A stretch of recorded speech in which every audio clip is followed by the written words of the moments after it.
This program is sponsored by Shama Banaspati and Cooking Oil, Wiz Wash, Gulistan Property Marketing, SM Foods, Volca Foods International, and Al Ghafoor Beverages.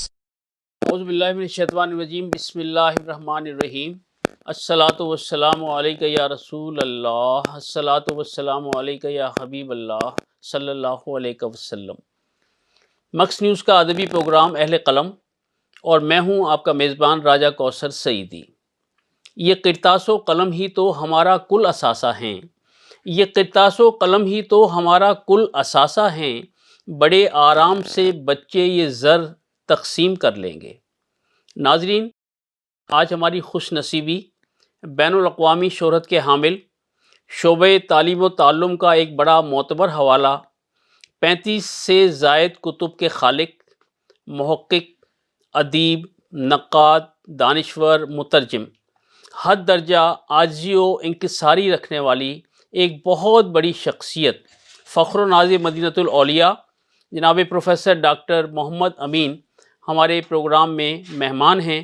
میں انہیں mix news کی پوری team کی جانب سے اپنے programme اہل قلم میں خوش آمدید کہنے جا رہا ہوں۔ ڈاکٹر صاحب، آپ تشریف لائے، آپ کو خوش آمدید کہتے ہیں۔ میں مکس نیوز کا یہ چینل جو ہے اس کا تہہ دل سے ممنون ہوں کہ انہوں نے مجھے ناظرین سے ہم کلام ہونے کا موقع فراہم کیا، اور راجہ کوثر سعیدی صاحب کا بھی تہہ دل سے شکر گزار ہوں کہ انہوں نے میری بہت زیادہ تعریف کر دی۔ اللہ کرے کہ میں ان کی اس تعریفی الفاظ کے پر پورا اتر سکوں۔ بہرحال وہ دوست ہیں اور ان کی دوست نوازی کا شکریہ۔ جزاک اللہ۔ ڈاکٹر صاحب، ہمارے ناظرین جاننا چاہیں گے کہ آپ کی ابتدائی تعلیم کے مراحل اور خاندانی پس منظر کے بارے میں بتائیے گا۔ ناظرین، اختصار کے عرض ہے کہ میں راجپوت ڈھڈی خاندان سے تعلق رکھتا ہوں، اور ہمارا تعلق حضرت دیوان چاولی مشائخ سے ہے۔ سبحان اللہ، سبحان اللہ۔ اور ہمارے خاندان کے لوگ ویسے تو کاشتکار تھے، زمینیں تھیں، اس کے ساتھ ہی تبلیغ بھی ان کا سلسلہ رہا ہے، اور صوفیانہ مسلک کے پیروکار رہے ہیں۔ ظاہر ہے کچھ نہ کچھ خسائل تو قدرتی طور پر آ جاتے ہیں۔ باقی یہ ہے کہ میری ابتدائی تعلیم BA تک ساہیوال میں ہوئی۔ خوب۔ اس وقت ساہیوال کا نام مانٹگومری تھا، وہی میری جائے پیدائش ہے، اور میں بچپن ہی سے ایک پڑھاکو قسم کا طالب علم تھا، اور میں پرائمری جماعت تک میری کچھ صحت بڑی اچھی نہیں رہی، کچھ بہت ساری بیماریوں کا مجھے سامنا کرنا پڑا، لیکن چھٹی جماعت سے لے کر BA تک میں نے ہر کلاس میں فرسٹ ڈویژن حاصل کی اور اسکالرشپ بھی حاصل کیا۔ اور اس کے بعد پھر یہ میں بٹالہ مسلم ہائی اسکول میں داخل ہوا۔ وہ دور بہت اچھا تھا اس اعتبار سے کہ جو ہمارے اساتذہ تھے وہ واقعی انہوں نے ہم پر بہت محنت کی، میں ان کا ہمیشہ شکر گزار ہوں، اب بھی شکریہ ادا کر رہا ہوں، ان کا شکر ادا نہیں کیا جا سکتا۔ انہوں نے ہم پر بہت محنت کی۔ بٹالہ مسلم ہائی اسکول میں میرے استاد مولوی نذیر احمد تھے۔ خوب۔ انہوں نے مجھے کتاب بینی کا، وہ اسکول کی لائبریری کے انچارج تھے، ایسا چسکا لگایا کہ میں نے اس دور میں بڑی موٹی موٹی بڑی ضخیم کتابیں جو ہیں وہ پڑھ ڈالیں، اور اب تک یہ انہی کا فیض ہے کہ مجھے کتاب بینی میری عادت کا حصہ بن چکی ہے۔ اس وقت وہ بڑی سرگرمیاں تھیں، آج سے ذرا مختلف دور ہے، بزم ادب باقاعدہ سے ہوتی تھی، تقریری مقابلے ہوتے تھے، بیت بازی ہوتی تھی، شعر و شاعری کے مقابلے جو ہوتے تھے کافی۔ اس کے بعد میں نے گورنمنٹ کالج ساہیوال میں، جو اس وقت بڑا ٹاپ کلاس کا کالج شمار ہوتا تھا، اب بھی ہے، وہاں داخلہ لے لیا، بی اے وہاں سے کیا میں نے، اور وہاں بھی میں نے ایف اے میں بھی میری فرسٹ ڈویژن بھی تھی، اور بی اے میں میرے پاس رول آنر تھا، فرسٹ ڈویژن بھی تھی، اور اسکالرشپ بھی تھا، ایف اے میں بھی، بی اے میں بھی، میٹرک میں بھی۔ اور ایم اے میں نے کہاں سے کیا آپ اسکالرشپ نے؟ حاصل کیا۔ ایم اے کہاں سے کیا اور اس کے بعد؟ میں آگے عرض کرتا ہوں۔ جی۔ وہاں بھی بہت سارے اساتذہ مجھے ملے، اس میں کوئی شک نہیں کہ استاد کا بہت بڑا رول ہوتا ہے، اور میں نے اپنی شخصیت میں، جب میں اپنی شخصیت کو دیکھتا ہوں تو مجھے وہ ان اساتذہ کا ایک کردار واضح طور پر نظر آتا ہے۔ بہت بڑے بڑے اساتذہ تھے جن سے مجھے اپنا شرف تلمذ حاصل ہوا، اور اس دور میں بہت سارے مسائل نہیں تھے جو اب پیدا ہو گئے۔ یقیناً استاد تعلیم پر، تدریس پر توجہ دیتے تھے، اور کالج میں تو ہم شام تک رہتے تھے، یعنی تدریس کا جب وقت ختم ہو گیا تو پھر مختلف کلابز، مختلف انجمنوں، مختلف تنظیموں کے اجلاس شروع ہو جاتے تھے۔ واہ۔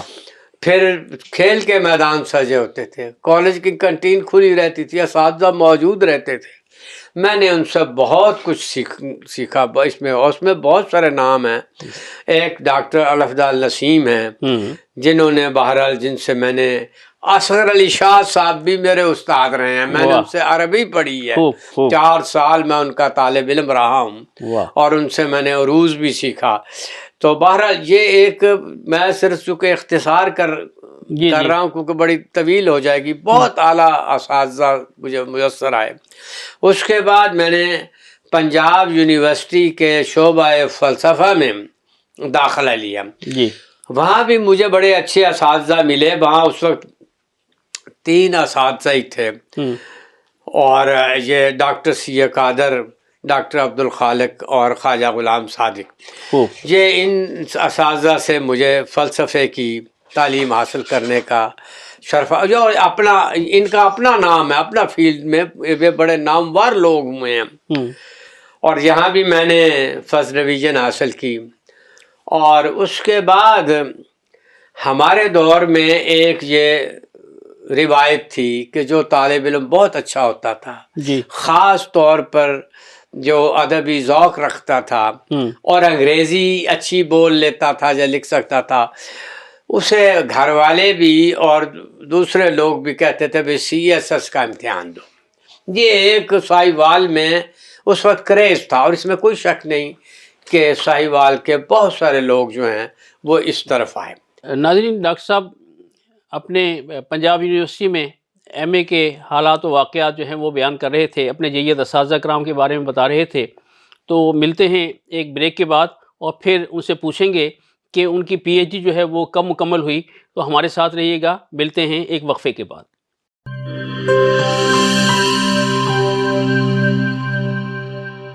بولے دل کی بولیاں، ذائقے کی زبان ہے شمع،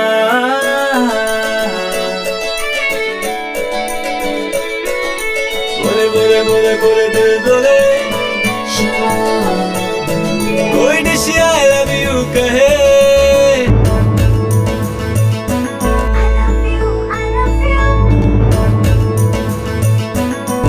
کوئی مس یو کا سگنل بنے، روز شمع کی ہو محفل، رونق بنے ویجیبل، بولے دل کی بولیاں، ذائقے کی زبان ہے شمع، ابھی ممی کا ہے یہ دعا،